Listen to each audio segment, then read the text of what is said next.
Bienvenue à cette nouvelle exploration. Aujourd'hui, on s'attaque à un monument de la littérature arabe classique, un genre aussi déroutant que brillant, la makama. Ah oui, la Makama, un sujet fascinant. Exactement. Et nos sources sont riches. On a une étude assez fouillée sur ses origines, son évolution, et puis aussi un aperçu tiré d'une histoire de la littérature arabe. De quoi bien cerner la bête, donc. C'est l'idée, l'objectif. Comprendre ce que c'est vraiment une makama, pourquoi ça a émergé à ce moment-là, qu'est-ce qui la rend si unique dans sa forme, son style, et puis suivre sa trajectoire, parfois assez étonnante à travers les siècles et les cultures. Un sacré programme.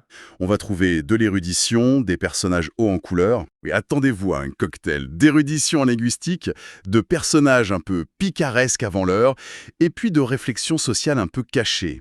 Allez, c'est parti, on plonge là-dedans. Allons-y. Alors, commençons par la base, si vous voulez bien. Le mot lui-même, makama, au pluriel, makamat.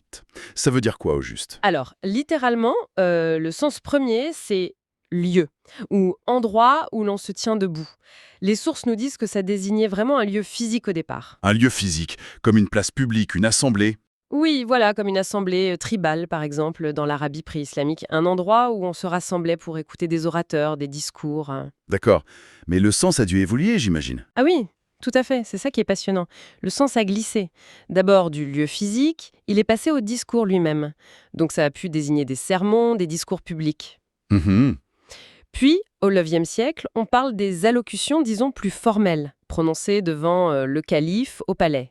D'accord, un usage assez officiel. Oui, mais là où ça devient vraiment intéressant, c'est le tournant suivant, au Xe siècle. Le terme makama en vient à qualifier aussi les discours tenus par des mendiants. Des mendiants. Ah oui, là, le contraste est fort. Comment on passe de la cour du calife aux mendiants? Eh ben, c'est toute l'astuce, toute l'ironie du genre littéraire qui va naître de ça.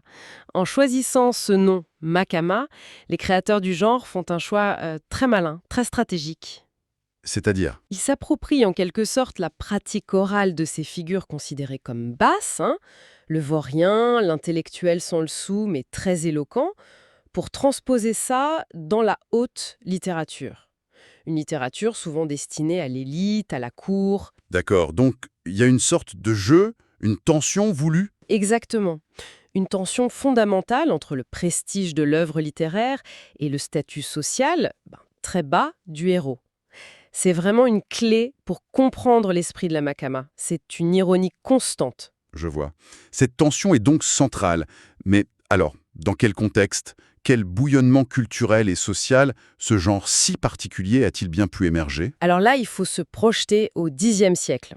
On est en plein dans ce qu'on appelle l'âge d'or islamique. Le califat abbasside, avec Bagdad comme centre bouillonnant, c'est un pôle intellectuel majeur. Oui, une période très riche. Très riche, mais c'est aussi une période de mutation, de changement profond. Il y a un certain déclin économique et social qui commence à se faire sentir. Et ça crée une nouvelle catégorie de personnes. Ah, laquelle? Des individus très éduqués, des lettrés, des poètes, mais qui ont du mal à trouver leur place, à gagner leur vie. Des sortes d'artistes itinérants, si on veut, des intellectuels un peu sur la touche. Des intellectuels sur le carreau, comme on dirait aujourd'hui. C'est un peu l'idée, oui. Les sources les appellent des artistes littéraires. Et pour survivre, leur seul capital, c'est leur maîtrise de la langue, leur éloquence. Donc ils monnayaient leur talent. Voilà. Ils allaient sur les marchés, dans les mosquées, partout où ils pouvaient trouver une audience, et potentiellement quelques pièces ou un repas. Et ce sont leurs performances orales, ces fameux discours de mendiants dont on parlait, Oui. qui sont considérés comme l'inspiration directe, la matrice de la forme écrite de la makama. D'accord. Donc la makama naît de cette réalité sociale un peu difficile. On peut vraiment la voir comme ça, oui. Comme une réponse littéraire à cette crise socioculturelle. Une des sources utilise une image très forte. Elle parle de l'automise en scène dramatique picaresque d'un artiste du langage sans le sou. C'est très parlant. Oui. Le genre met en lumière, il théâtralise même cet écart parfois douloureux entre le savoir, le capital intellectuel, et puis la réalité matérielle, le statut social.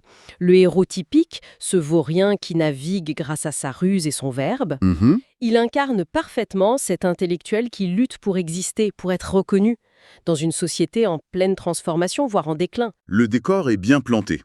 Maintenant, si on regarde la forme, la structure de ces récits, concrètement, ça ressemble à quoi une makama? Chaque histoire est indépendante, c'est ça? C'est ça. Chaque makama est une sorte de nouvelle, autonome, même si elles sont rassemblées dans des collections. Et elles suivent souvent un schéma assez récurrent, assez reconnaissable. Lequel?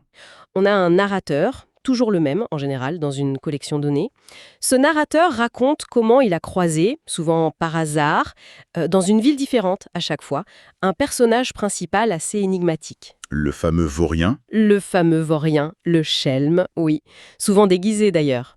Et ce personnage va alors déployer des trésors d'éloquence devant une assemblée improvisée, Pour les impressionner? pour les embobiner, Un peu des deux? pour les charmer, les émouvoir, et au final leur soutirer de l'argent ou un bon repas. Malin. Et comment ça finit en général? Le subterfuge est découvert. Très souvent, oui. Il y a une scène qu'on appelle de reconnaissance. Le narrateur réalise soudain qui est vraiment ce personnage virtuose mais un peu filou. Ah, Parfois, le protagoniste se justifie, il explique pourquoi il agit comme ça, souvent c'est la nécessité ou l'amour de la liberté, de l'indépendance.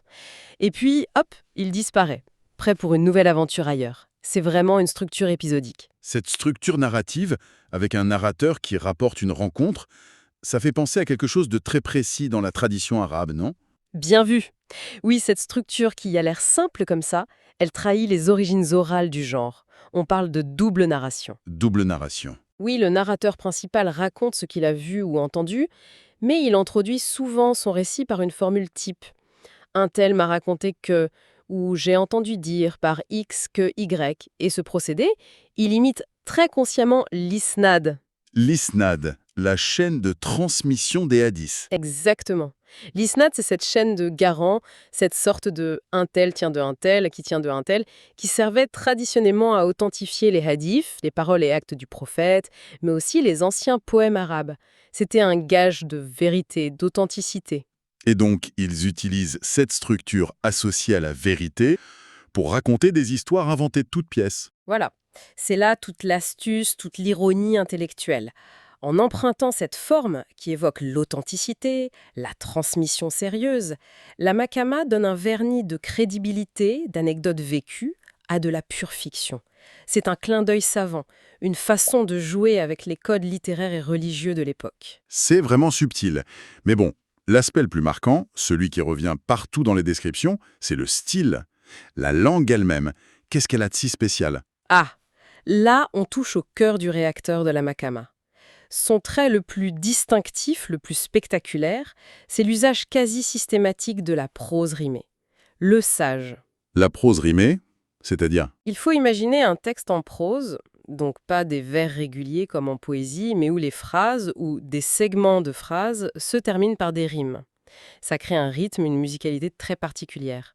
Et c'est extrêmement difficile à faire en arabe de manière naturelle et élégante. J'imagine. Une sorte de prose poétique alors. On pourrait dire ça, mais c'est plus que ça. Ce n'est pas juste quelques rimes par-ci par-là, c'est vraiment une structure rythmique et sonore très élaborée. Et ce n'est pas tout. Ah non? Il y a encore autre chose? Oui. En plus de ce sage qui est partout, les auteurs, surtout le deuxième grand maître dont on parlera, insèrent régulièrement des poèmes complets, des vers de poésie classique au beau milieu de la prose rimée. D'accord. Donc un mélange. Oui, un mélange très sophistiqué de prose rimée et de poésie. C'est ce qu'on appelle un prosimétrum. Les sources parlent d'acrobatie linguistique, de virtuosité étourdissante. C'était clairement une démonstration de force, une preuve de maîtrise absolue de la langue arabe et de toutes les subtilités de la rhétorique. Et ça devait être accessible à qui un style pareil? Mais justement, c'était si complexe, si plein de jeux de mots, d'allusions savantes, de vocabulaire rare, que ça limitait forcément l'auditoire ou le lectorat. Il fallait être un connaisseur, un lettré pour vraiment apprécier toutes les finesses. C'était une littérature pour une élite intellectuelle. Compris. Mais cette forme si particulière, le sage, elle sortait pas de nulle part, si. Elle existait avant la makama. Ah non, bien sûr que non. Et c'est là qu'on trouve peut-être le geste le plus audacieux, le plus subversif de la makama. Historiquement, En arabe, le sage, cette prose rimée, elle était associée à des contextes très élevés. Comme un... L'éloquence des devants préislamiques, par exemple. Et surtout, les premières révélations coraniques. Le Coran utilise beaucoup le sage dans ses sourates les plus anciennes. Donc c'était une forme perçue comme... porteuse de vérité, de sacré. Exactement. Associée à la vérité, au sérieux, à la révélation divine même. Et que fait la makama? Elle prend ça et... Elle prend cette forme noble, sérieuse, presque sacrée, et elle la détourne complètement. Elle la met au service des mensonges, des tromperies, des discours manipulateurs de son héros vaurien pour obtenir de l'argent. Ah oui, c'est une rupture radicale, presque une provocation en fait. C'est une provocation, oui. L'ironie n'est plus seulement dans l'histoire racontée, elle est dans le style même, dans la forme. C'est comme si la Makama disait « Regardez, la beauté de la langue, la virtuosité du style, ça a une valeur en soi, ça peut divertir, éblouir, même si ça sert à raconter des cracks. » C'est une affirmation assez forte de l'autonomie de l'art littéraire par rapport à la morale ou à la vérité du contenu. Utiliser la forme du sacré pour le profane, la tromperie, fallait oser à l'époque. Qui sont les grands maîtres derrière cette innovation? Il y a deux noms qui écrasent un peu tout le reste. Le premier, c'est Badi al-Zaman al-Hamadani. Il a vécu à cheval sur les 10e et 11e siècles, 969-1008. Et lui, c'est l'inventeur. Tout le monde est d'accord là-dessus. L'inventeur de la makama. Oui, de la makoma comme genre littéraire écrit. C'est lui qui a eu l'idée géniale d'utiliser le sage, la prose rimée, pour raconter des histoires de fiction sous forme d'épisodes. Il disait en avoir écrit 400, même si on n'en a conservé qu'une cinquantaine. Et c'est lui qui a créé les personnages types qu'on retrouve après? Tout à fait. C'est chez lui qu'apparaissent le narrateur modèle Issabn Fisham et le prototype du vaurien éloquent et rusé, Aboulfaf al-Eskandari. Ces histoires sont peut-être un peu moins formatées, moins rigides dans leur structure que celles de son successeur. Mais l'essentiel est là. Il a vraiment créé un des rares genres littéraires entièrement nouveaux de la littérature arabe médiévale. Pas étonnant qu'on les surnommait merveilles de l'époque alors. Badi el-Zaman. C'est exactement ça. Un vrai innovateur. Et qui est ce successeur que vous avez mentionné, celui qui vient après l'inventeur? Alors, lui, c'est Abu Muhammad al-Hariri. Il vit un peu plus tard, entre le milieu du XIe et le début du XIIe siècle, 1054-1122. Al-Hariri, c'était un philologue, un grand connaisseur de la langue arabe, et un poète aussi très respecté. Il venait de Bassora, en Irak. Et lui, son rôle, c'est quoi par rapport à Al-Hamadani? Il imite, il améliore. On dit souvent qu'il est à la fois l'imitateur et le parfaitisseur. Il reprend le modèle créé par Al-Hamadani, mais il le pousse à un degré de perfection formelle, de virtuosité linguistique qui est absolument inégalé. Il fixe le genre en quelque sorte. D'accord. Et son œuvre principale, ce sont les Al-Makamat al-Haririya? Oui, sa collection de 50 makamat est devenue le canon du genre, l'œuvre de référence absolue pendant des siècles et des siècles. Ses personnages aussi sont très célèbres, le narrateur Al-Harith ibn Hammam et le protagoniste Abu Zayd al-Sarouji. Et qu'est-ce qui fait la différence concrètement avec Al-Hamadani? C'est juste le style? C'est beaucoup le style, oui. Al-Hariri pousse la virtuosité linguistique à son maximum.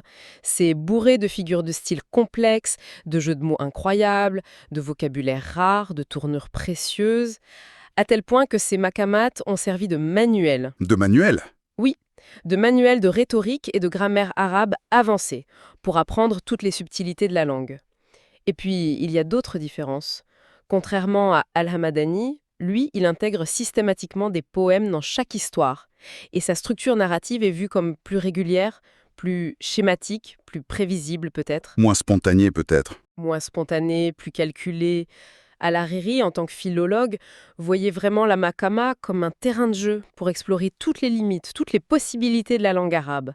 Il s'amusait avec des contraintes formelles extrêmes, il a écrit des passages entiers qui se lisent dans les deux sens, des palindromes. C'est fou. Ah oui, quand même.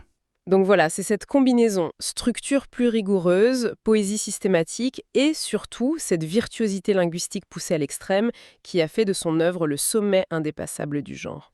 Si on résume, Al-Hamadani, c'est l'étincelle, l'innovateur, visionnaire. Al-Hariri, c'est l'orfèvre, le philologue, qui polit le diamant jusqu'à la perfection absolue. C'est une bonne image, oui. Et une petite note sur le personnage d'Abu Zayd, chez Al-Hariri. Il est rusé, d'accord, mais les sources disent aussi qu'il a un bon fond, qu'il peut être généreux et qu'il tient beaucoup à son indépendance. Le narrateur semble même avoir une certaine sympathie pour lui, non? Malgré ses arnaques. C'est très juste. Il y a clairement une forme d'admiration qui transparaît.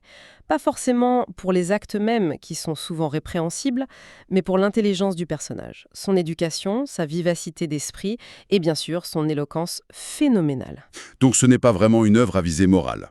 Non, la dimension morale ou didactique directe n'est pas au premier plan. C'est plutôt une célébration de l'ingéniosité, de la débrouillardise et surtout de la puissance de l'art du langage, même quand il est utilisé pour survivre dans des conditions difficiles. Ce qui nous amène à la question, à quoi ça servait ces textes? Pour qui c'était écrit?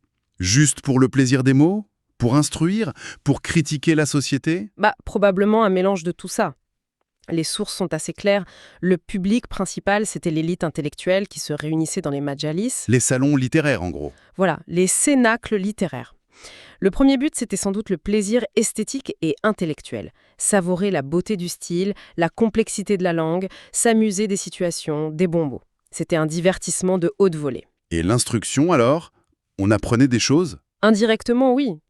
Comme on disait, c'était un moyen de parfaire sa connaissance de la langue arabe, de la grammaire, de la rhétorique. Donc il y avait une dimension didactique, mais plus linguistique que morale. Et la critique sociale, elle était voulue, cette critique? Ou c'est nous qui la lisons aujourd'hui? C'est toujours difficile de sonder les intentions exactes des auteurs d'il y a 1000 ans. Mais l'effet critique est indéniable. À travers les aventures d'Abou Zaid, qui se moquent souvent de l'hypocrisie des notables, de la bêtise de certains groupes sociaux qui dénoncent parfois la corruption, une critique sociale émerge forcément. C'est un miroir de la société de l'époque, en fait. Oui, un miroir. Peut-être un peu déformant par l'humour et l'exagération, mais souvent très juste sur les travers de la société urbaine abbasside. Ça invitait sans doute le public lettré à réfléchir même subtilement sur son propre monde. Une source parle même d'aperçus moraux profonds et va jusqu'à qualifier l'œuvre de document religieux, social, culturel et politique de cette période. C'est fou comme un genre peut être riche. Divertissement, exercice de style, document social. Et son influence, elle s'est arrêtée là, au monde arabe médiéval. Ou est-ce que ça a eu une vie après? Ah non, son influence est considérable et va bien au-delà. Beaucoup de chercheurs aujourd'hui voient dans la Makama une sorte de genre pré-roman. On la cite très très souvent comme un précurseur possible, ou en tout cas un analogue vraiment frappant du roman picaresque espagnol, la picaresca, Le roman picaresque? comme Lazarillo de Tormes. Le lien est si fort. Disons que les parallèles sont troublants. C'est difficile d'établir une filiation directe, prouvée, noir sur blanc. Mais quand on compare, le héros marginal, le picaro, ce vaurien qui utilise son intelligence et sa ruse pour survivre dans une société dépeinte comme corrompue, la structure en épisodes. Oui, ça se ressemble beaucoup. C'est une hypothèse très séduisante. Et puis il faut se rappeler que l'Amakama était déjà très moderne pour son époque en traitant de personnages et d'événements purement fictifs, ce qui n'était pas si courant dans la prose arabe classique. Et elle a eu d'autres échos plus tard? Oui, un écho très important, c'est au XIXe siècle, pendant la Narda. La renaissance culturelle arabe? Exactement. À ce moment-là, les écrivains arabes cherchent à créer de nouvelles formes littéraires modernes. Le roman, la nouvelle. Et la Makama, avec sa prose travaillée, ses récits courts, son ancrage dans la réalité sociale, elle a servi de modèle, d'inspiration. Elle a contribué à jeter les bases de la prose narrative arabe moderne. Donc une influence à la fois vers l'Europe peut-être et sur la modernité arabe elle-même. Et au Moyen-Âge, est-ce qu'elle avait déjà voyagé hors du monde arabe? Oui, oui. Sa popularité a dépassé les frontières culturelles et linguistiques assez tôt. L'exemple le mieux connu, c'est son adaptation dans la littérature hébraïque médiévale. Ah bon? Oui, le genre existe en hébreu sous le nom de Marberet. Il y a un très grand auteur judéo-espagnol, Rabbi Yehuda al-Harizi, qui a vécu entre la fin du XIIe et le début du XIIIe siècle. Il a d'abord traduit les Makomates d'al-Hariri en hébreu. Une traduction déjà? Oui, et ensuite il a écrit sa propre collection originale de Marberot, le Kakomoni, qui est devenu un immense classique de la littérature hébraïque. On trouve aussi des traces d'une réception chez les chrétiens de langue syriaque, donc oui, ça a circulé. Et il y a aussi cette idée un peu folle d'une dimension performative, que ces textes n'étaient peut-être pas seulement lus, mais aussi joués, racontés à voix haute avec une certaine mise en scène. C'est une piste de recherche assez récente et passionnante, oui. Il se trouve que la structure, le style de la makama, la prose rimée, les dialogues vifs, les scènes comiques, les insertions de poésie, tout ça a servi de modèle textuel direct pour une forme de spectacle populaire, le théâtre d'ombre arabe médiéval, le Chayal Azil. Le théâtre d'ombre. Oui. Il y a un lien direct. Oui, les scénarios qu'on a conservés de ce théâtre d'ombre, notamment ceux d'un auteur égyptien du XIIIe siècle, Ibn Daniel, utilisent exactement le même type de prose rimée, sage, et les mêmes insertions poétiques que les makamates. La ressemblance est frappante. Et qu'est-ce que ça nous dit sur les makamates elles-mêmes alors? Ça suggère très fortement ce que les chercheurs appellent une dimension performative latente. C'est très probable que les makamates n'étaient pas juste lus dans son coin, ou même juste lus à voix haute de manière neutre. Elles étaient sans doute déclamées, voire interprétées, avec une certaine théâtralité devant le public des majalis. Comme une sorte de performance orale? Oui, et d'ailleurs, si on regarde les magnifiques manuscrits illustrés des makamates, comme celui d'Al-Wasiti au XIIIe siècle, Oui, les images sont très connues. eh bien, on est frappé par la mise en scène très visuelle des personnages, leur posture très expressive, qui rappelle parfois les silhouettes du théâtre d'ombre. Ça renforce vraiment cette idée d'une proximité avec la performance, avec le spectacle vivant. Ça expliquerait aussi le côté très dialogué, très humoristique souvent. Une sorte de stand-up littéraire médiéval, quoi. C'est une image amusante. Et alors, comment l'Europe occidentale, bien plus tard, a fini par découvrir ces textes? Alors là, il y a une figure clé, surtout pour le monde germanophone. C'est le poète et orientaliste allemand Friedrich Rückert. Il a vécu entre 1788 et 1866. C'était une figure importante du romantisme allemand, mais aussi un traducteur absolument boulimique des littératures orientales. Et il avait une approche particulière de la traduction, c'est ça? Oui, très particulière. Il ne cherchait pas la traduction littérale à tout prix. Son but, c'était de recréer l'âme des vers, de trouver un équivalent poétique dans sa propre langue, tout en étant scientifiquement informé.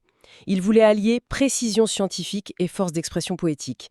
Ça s'inscrivait dans ce grand projet culturel allemand de Weltliteratur, de littérature mondiale. Et c'est lui qui a fait connaître les makamates d'Al-Hariri. Exactement. Il a publié en 1837 une adaptation allemande qui a eu un énorme succès, Die Verwandlungen des Abu Said von Seerug.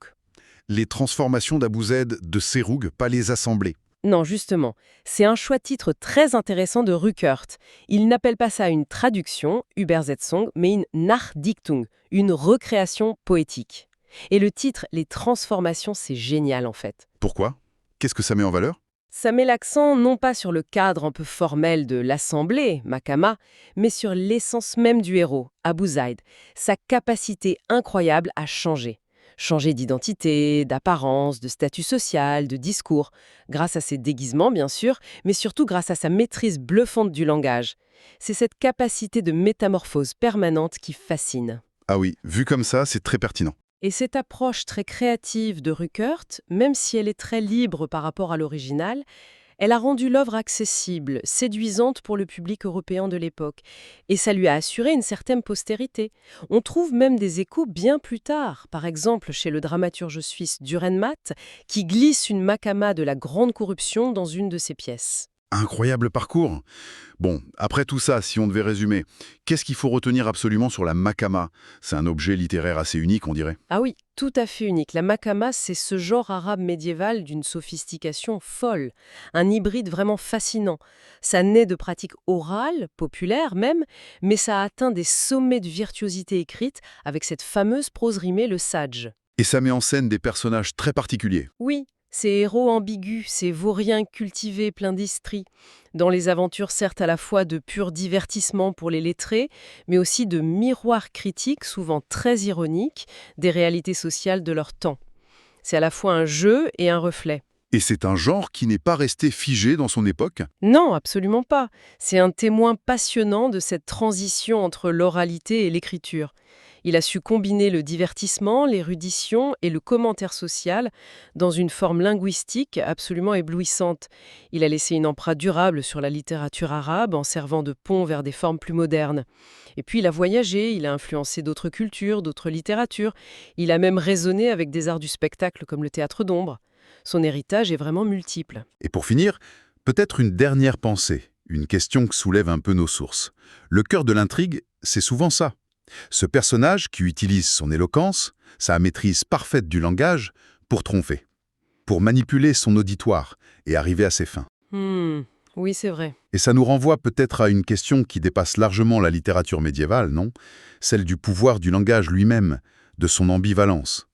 Où est-ce qu'elle se situe la frontière entre l'art de bien parler, la rhétorique maîtrisée qu'on admire, et la manipulation pure et simple qu'on redoute? C'est une question éternelle, effectivement. Comment on navigue là-dedans? Hier, dans les souks de Bagdad, ou aujourd'hui, dans le flot continu d'informations, de discours, comment on discerne l'usage légitime, brillant de l'éloquence de son détournement à des fins moins avouables?